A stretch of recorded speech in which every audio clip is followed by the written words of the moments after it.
Ani, Bonjour, Kwe. It's Catherine from Moonstarlodge, and I have a midweek reading for basically July 13th, but starting on the evening of the 12th. So it's the 12th, 13th, and 14th. And the 13th is the full moon of Love's All Things, the 7th moon cycle. So we're halfway through this moon cycle tomorrow. We are past, obviously, summer solstice.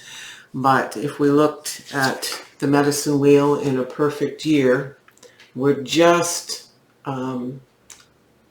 past into the yellow part here. And if this was a perfect year, this solstice would have been the same time as the full moon, but it's never the same from year to year. It's a perigee full moon, and I'm doing this recording because Spirit asked me to do this recording at like 4 o'clock this morning, and do it both as a YouTube video and on Instagram. So I want to talk about the importance of this perigee or supermoon. It is the closest in all of 2022 that the moon is going to be to the earth. So the impact on our physiology is going to be intense. If you're prone to swelling, keep your legs up. If you're pregnant, don't be bouncing around in the car because you could, rupture your membranes. Unless you want to have this baby on a full moon. It's an important, intense perspective. So the moon is very close. The light is very bright. Don't forget to get your moon water out in the window and your crystals on your sacred salts and put them in the window as well. It's about illumination. My grandmother, as I have said in previous videos, called this she who finds love in all things. So we are illuminating with this intense perigee supermoon the things within us that we don't like, the things within us which hold us back, shining light on the ego self, which is our biggest critic.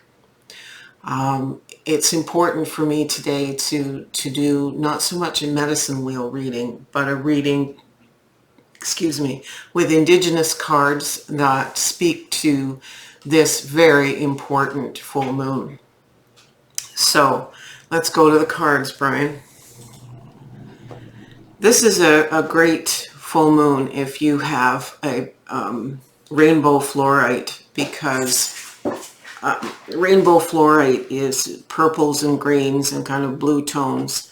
It's about thinking through the heart, so bringing thought down through the heart and feeling through the mind, so having our emotions temper our intellect.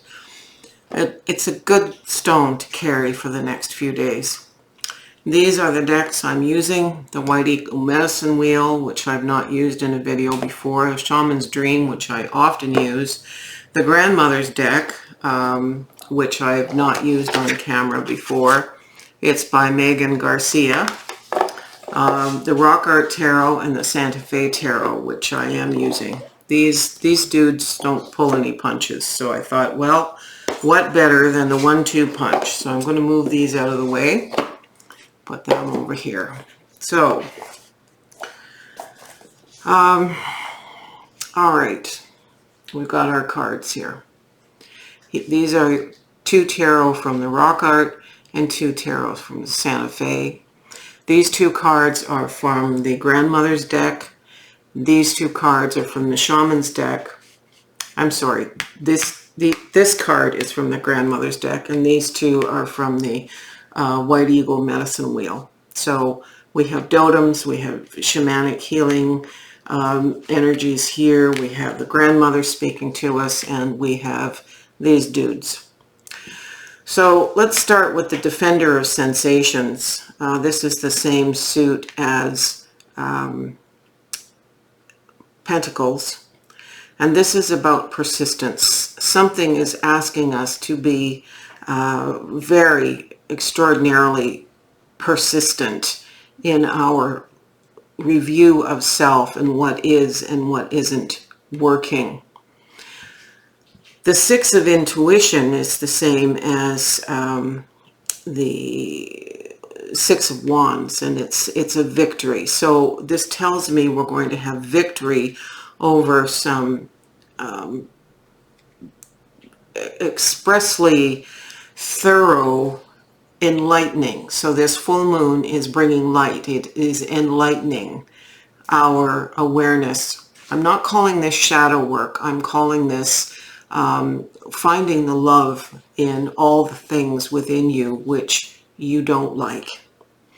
The Page of Lightning, which is the same as the Page of Swords, is about, his name is Little Thunder, and he's seeking and trying to learn.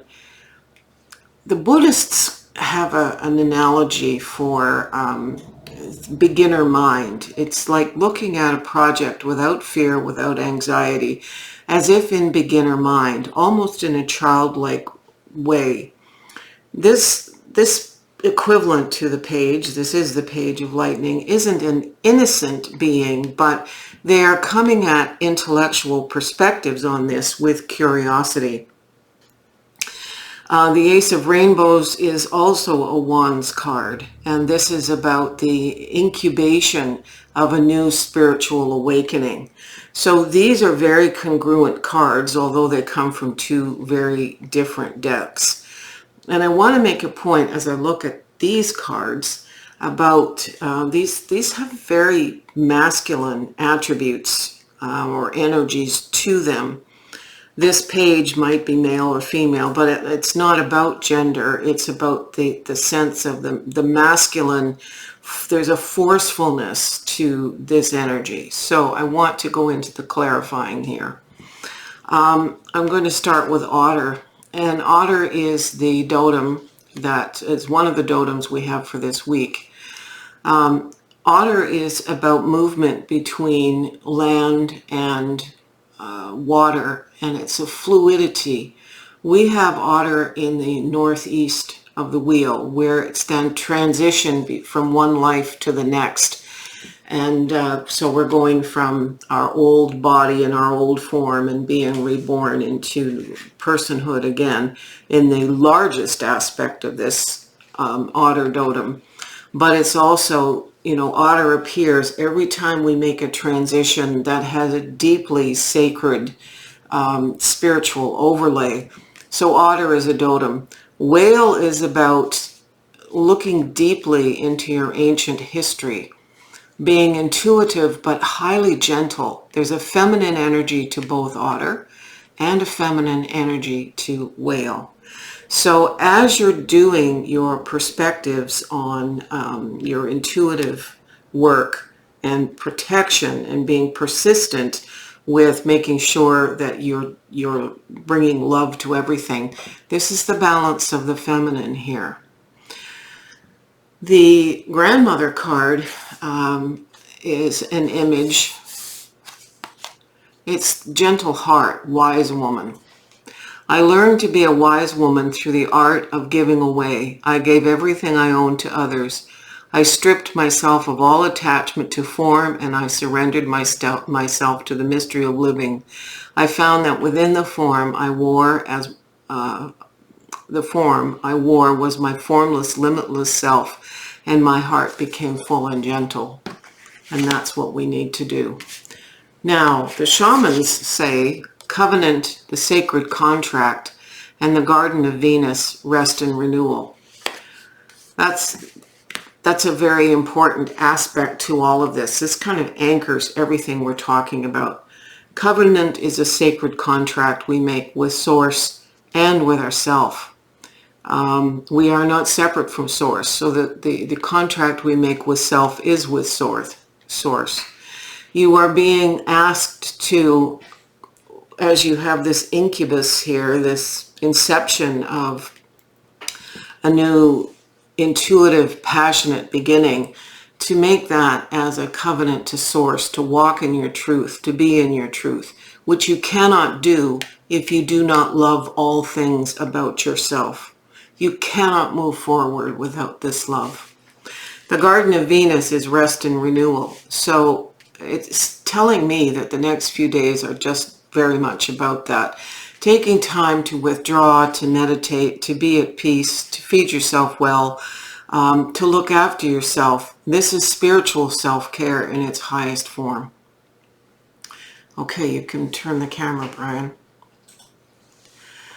She who finds love in all things is a very powerful, if not the most powerful grandmother to me, because it's the one attribute of humankind in this third dimension, this human attribute to disdain and be critical. So we need to love the ego.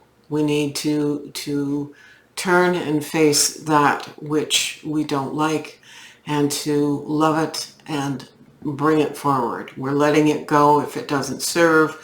We're moving into a sacred contract, sacred covenant.